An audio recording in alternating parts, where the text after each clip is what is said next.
So a friend of mine who happens to be a 32-year mason came over and helped us with laying the block. And he um, he actually got the block. He centered it on the foundation. Um, he measured front to back, side to side, and he laid the corner blocks based on those measurements.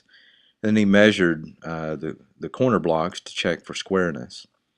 Once everything was in square on those first set of blocks, he strung his mason line and he began setting the block along the foundation.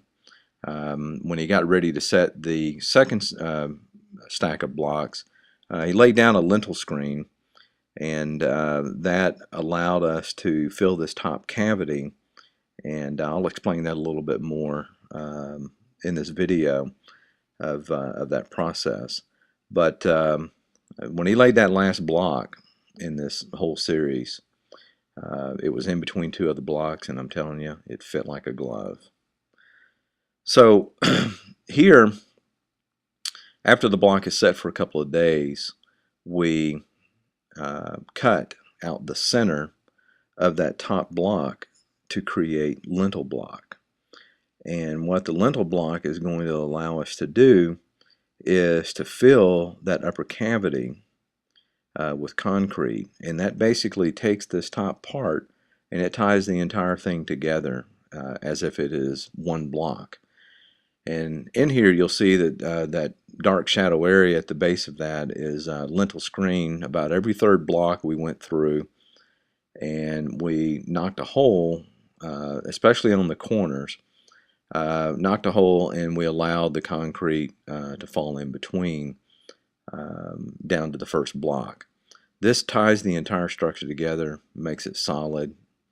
And so anyway, the next step we took was to check our J-bolts, and the J-bolts are used to hold the frame down onto the block. And each we cut the base plate board, and we checked to make sure that the J-bolts are going to fall into a cavity that's going to have fresh concrete poured into it. We drilled the hole in the board, we set the J-bolt, and we screwed it down to where only just a small portion of it is going to be sticking up out of the board. And at this point we are pretty much ready.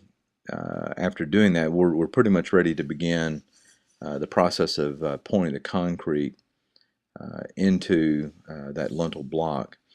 Now, before we pour, we actually put half-inch rebar, and we've got vertical post down into to the foundation, and we also laid a horizontal piece.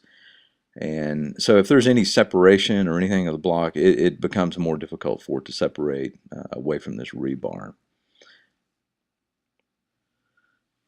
So after we laid the rebar, we're pretty much ready to pour the concrete at this point.